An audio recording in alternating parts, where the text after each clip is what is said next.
पता है सबसे बड़ी बेवकूफी क्या है? ये सोचना कि अगर हम अपनी सारी बातें, अपने सारे राज, अपने सारे इमोशंस किसी के सामने खोल देंगे तो वो हमें समझने लगेगा। हम सब बस यही तो चाहते हैं ना कि कोई हमें समझे। लेकिन सच बताऊं, तुम जितना खुद को खोलते हो तुम उतना ही कम समझे जाते हो। तुम सिर्फ एक ओपन बुक बन जाते हो जिसे पढ़कर लोग उसे रद्दी में फेंक देते हैं। कभी गौर किया है, जिस इंसान को तुम अपना सब कुछ बता देते हो वही इंसान सबसे पहले तुम्हारी कमजोरी का इस्तेमाल करता है। क्यों? क्योंकि तुमने उसे वो हथियार दे दिया है जो उसे ढूंढने में सालों लग सकते थे। आज हम एक ऐसी सच्चाई की बात करेंगे जिसे लोग ईमानदारी कहते हैं, पर असल में ये तुम्हारी साइकोलॉजिकल सुसाइड है। ये वीडियो उन चीजों के बारे में है जो तुम्हें अपनी कब्र खोदने से रोकेंगी। हम सबका एक इंटरनल वर्ल्ड होता है, एक ऐसी जगह जहां हमारे डार्क थॉट्स, हमारी इनसिक्योरिटीज और हमारे वो सपने होते हैं जिन्हें दुनिया पागलपन कहती है। हम इतने बेताब क्यों हैं इन्हें किसी को बताने के लिए? क्या हम इतने अकेले हैं कि अपनी खुद की परछाई भी हमें काफी नहीं लगती? देखो, मॉडर्न वर्ल्ड में इंफॉर्मेशन ही ताकत है और तुम्हारी पर्सनल लाइफ तुम्हारी सबसे बड़ी करेंसी है। अगर तुमने अपनी करेंसी को बिना किसी वजह के मार्केट में लुटा दिया तो तुम गरीब ही रहोगे, इमोशनली गरीब। आज की जनरेशन में एक बीमारी है,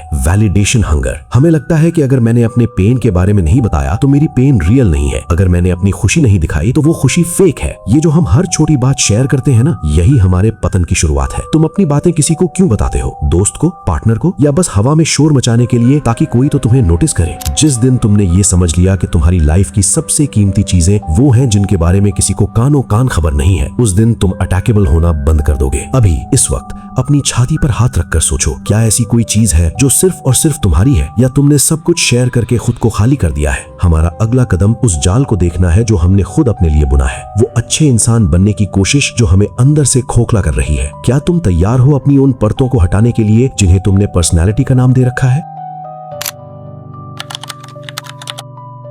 इंसानी फितरत है क्यूरियोसिटी। लोग तुम्हारे बारे में सिर्फ इसलिए नहीं जानना चाहते क्योंकि वो तुम्हें प्यार करते हैं, वो इसलिए जानना चाहते हैं ताकि वो तुम्हें कैटेगराइज कर सके। एक बार तुमने किसी को बता दिया कि तुम किस बात से डरते हो, तुम किस चीज से ट्रिगर होते हो, तो तुमने उन्हें एक रिमोट कंट्रोल दे दिया। कल्पना करो तुम एक किले में हो और तुमने खुद अपने हाथों से उस किले की दीवारें गिरा दी हैं ताकि बाहर खड़े लोग तुम्हें देख सकें। ये एक्सपोजर नहीं है, ये वल्नरेबिलिटी का गलत इस्तेमाल है। सोचो एक ऐसे इंसान के बारे में जो कभी नहीं बोलता, लेकिन जब बोलता है तो पूरी महफिल खामोश हो जाती है। क्यों? क्योंकि उसके पास मिस्ट्री है, उसके पास वो राज हैं जो उसने किसी को नहीं बताए। वो इंसान जो अपनी कमजोरी को सीने में दफन करके चलता है, वो कभी हार नहीं मानता क्योंकि किसी के पास उसे हराने का ब्लूप्रिंट ही नहीं है। जेन ज़ी की सबसे बड़ी समस्या ये है कि हम हर चीज को कंटेंट बना रहे हैं। अपना ब्रेकअप, अपना डिप्रेशन, अपनी सफलता, अपना फेलियर। हम जी नहीं रहे, हम बस प्रदर्शनी लगा रहे हैं। क्या कभी तुमने महसूस किया है कि जब तुम अपना कोई बड़ा प्लान किसी को बताते हो तो वो कभी पूरा नहीं होता? इसे साइकोलॉजी में कहते हैं सोशल रियलिटी। जब तुम अपना गोल किसी को बोल देते हो तो तुम्हारा दिमाग उसे पूरा हो गया जैसा संकेत दे देता है। तुम्हारी मेहनत का जो डोपामिन तुम्हें काम पूरा करने के बाद मिलना चाहिए था, वो पहले ही मिल गया। नतीजा, तुम काम करना बंद कर देते हो। तुम्हारे सीक्रेट्स तुम्हारी फ्यूल है, उन्हें जलाओ मत, उन्हें संभाल कर रखो। वो कौन सी बातें हैं जो तुम्हें कभी किसी को नहीं बतानी चाहिए? तुम्हारा अगला बड़ा कदम, तुम्हारी असल कमाई या फाइनेंशियल स्थिति, तुम्हारी लाइफ का वो डार्क पास्ट जिससे तुम उभर चुके हो, तुम्हारी असली नफरत और प्यार। लोग तुम्हें तब तक जज नहीं कर सकते जब तक उनके पास डेटा ना हो। जिस दिन तुमने डेटा देना बंद कर दिया, उस दिन तुम कंट्रोल में आ गए। क्या तुम्हें डर लग रहा है कि अगर किसी को कुछ नहीं बताओगे तो लोग तुम्हें अजीब समझेंगे? होने दो, अजीब होना कमजोर होने से लाख गुना बेहतर है। अगले भाग में हम उन इमोशनल ट्रैप्स की बात करेंगे जहां लोग तुम्हें मीठी मीठी बातों में उलझाकर तुम्हारे वो राज निकलवाते हैं जो तुम खुद से भी छुपाना चाहते थे।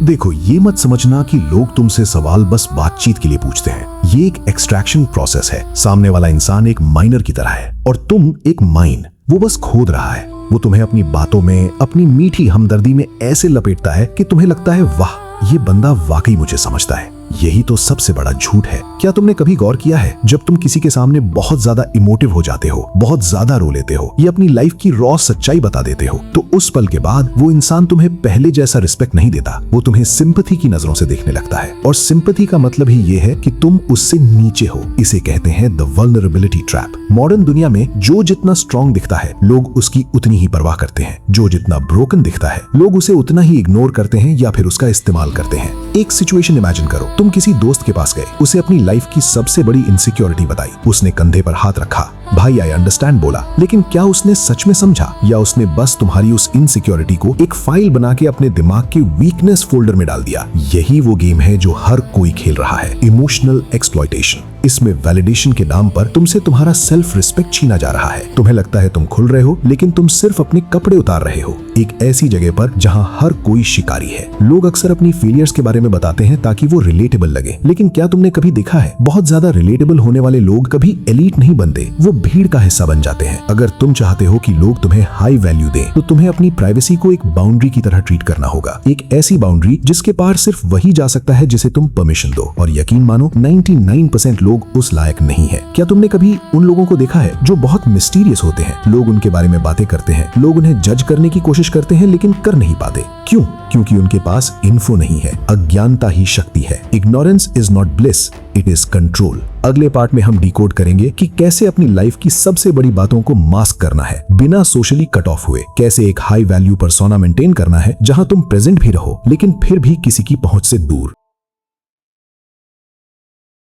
अब सवाल ये आता है, क्या चुप रहना ही सब कुछ है? क्या सबको एनिमी मान लूं? नहीं, ये पैरानोया है, स्ट्रैटेजी नहीं। हमें इनविजिबल होना है, एब्सेंट नहीं। तुम्हें महफिल में होना है, हंसना है, बात करनी है, लेकिन अपने कोर को कभी एक्सपोज नहीं करना। इसे कहते हैं द मिरर प्रोटोकॉल। अगली बार जब कोई तुमसे तुम्हारी लाइफ के बारे में पूछे या कोई ट्रिकी सवाल करे जो तुम्हें एक्सपोज कर सकता है, तो सीधा जवाब मत दो, उसे वापस उसकी तरफ मोड़ दो। अगर कोई पूछे, भाई तू आजकल क्या कर रहा है, कोई बड़ी बात चल रही है क्या, तो ये मत कहो हाँ यार मैं ये प्रोजेक्ट कर रहा हूँ, ये एक्सपोजर है। ये कहो बस कुछ चीजें चल रही हैं, लाइफ स्टेबल है, तू बता तेरी लाइफ में नया क्या है। देखा, तुमने अपनी बात भी नहीं बताई और सामने वाले को इंपॉर्टेंस भी दे दी। तुमने उसे अपनी क्यूरियोसिटी मिटाने का मौका भी नहीं दिया। ये टैक्टिकल एम्बिग्विटी है। लोग अक्सर डीप टॉपिक्स पर बात करना चाहते हैं ताकि वो तुम्हें एनालाइज कर सके। उनसे बचो मत, उन्हें एंटरटेन करो, लेकिन सब्जेक्ट को उन पर रखो, खुद पर नहीं। इंसान की एक और कमजोरी है, उसे अपनी बातें करना बहुत पसंद है। तुम बस एक अच्छे लिसनर बन जाओ। जब तुम कम बोलोगे तो लोग ये मान लेंगे कि तुम्हारे पास सोचने के लिए बहुत कुछ है। साइलेंस को अपनी ताकत बनाओ। क्या तुम जानते हो तुम्हारी सबसे बड़ी कमजोरी क्या है? नीड्स, तुम्हारी जरूरतें। जब तुम किसी को ये दिखा देते हो कि तुम्हें किसी चीज की नीड है, चाहे वो प्यार हो, काम हो या अप्रूवल, तुम हार गए। Never reveal your hunger. अगर तुम ये दिखा दोगे कि तुम्हें भूख है, तो लोग तुम्हें वो खाना देंगे जो वो चाहते हैं, ना कि वो जो तुम्हें चाहिए। अपनी जरूरतों को सीने में दबा कर रखो। अब मुझे बताओ, क्या तुम्हें कभी ऐसा लगा है कि तुम किसी के सामने बहुत वल्नरेबल हो गए और बाद में तुम्हें पछतावा हुआ? उस पछतावे को महसूस करो, वही तुम्हारा सबसे बड़ा टीचर है। अगले 2 पार्ट्स में हम बात करेंगे एक्शन सिस्टम्स की, कैसे इस न्यू पर्सोना को अपनी डेली लाइफ का हिस्सा बनाना है। क्या तुम तैयार हो अपनी उस पुरानी कच्ची पर्सनैलिटी को छोड़कर एक एलीट अनरीचेबल इंसान बनने के लिए?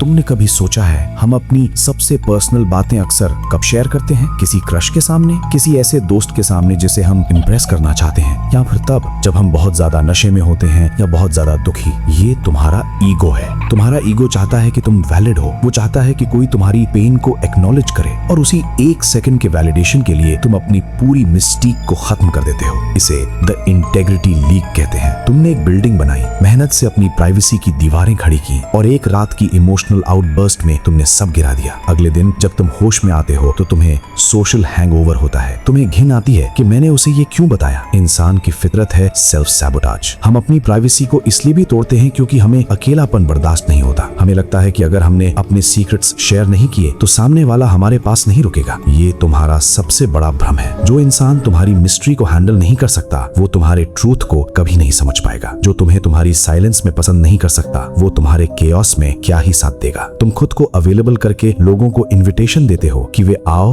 और तुम्हें यूज करो। जिस दिन तुमने डिलीशन की कला सीख ली, मतलब अपनी बातों को, अपने इमोशंस को और अपनी लाइफ के अपडेट को डिलीट करना सीख लिया, उस दिन तुम एलीट बन गए। आज से अगर तुम्हें कुछ बहुत बड़ा फील हो रहा है, चाहे वो खुशी हो या गम, उसे किसी को मत बताओ। उसे अपने अंदर फर्मेंट होने दो, उसे पकने दो। जो बातें तुम किसी को नहीं बताते, वही बातें तुम्हें इंटरनल स्ट्रेंथ देती हैं। वही बातें तुम्हारा कैरेक्टर बनाती हैं। तुम क्या हो? वो जो तुम सोशल मीडिया पर दिखाते हो, या वो जो तुम रात को 3 बजे आईने में देखते हो? अगर तुम चाहते हो कि लोग तुम्हें रिस्पेक्ट करें, तो अपने प्राइवेट सेल्फ को प्राइवेट ही रखो। हम इस वीडियो के अंत पर आ गए हैं, लेकिन क्या ये अंत है? नहीं, ये तुम्हारी नई शुरुआत है। आज से तुम एक गोस्ट की तरह जियोगे, लोगों के बीच रहोगे लेकिन अनरीचेबल। तुमने सीखा कि क्यों लोग तुम्हारे राज जानना चाहते हैं। तुमने सीखा कि कैसे वल्नरेबिलिटी को लोग हथियार बनाते हैं। और सबसे बड़ी बात, तुमने ये समझा कि साइलेंस कमजोरी नहीं, तुम्हारा शील्ड है। याद है शुरुआत में मैंने क्या कहा था कि तुम सब कुछ बताकर भी अकेले ही हो। अब तुम्हें वो अकेलापन नहीं खलेगा। अब तुम उस अकेलेपन को पावर की तरह इस्तेमाल करोगे। तुम्हारी लाइफ तुम्हारा किंगडम है और किसी भी राज्य की सीमाएं बिना गार्ड के सुरक्षित नहीं होती। तुम खुद अपने राज्य के गार्ड हो।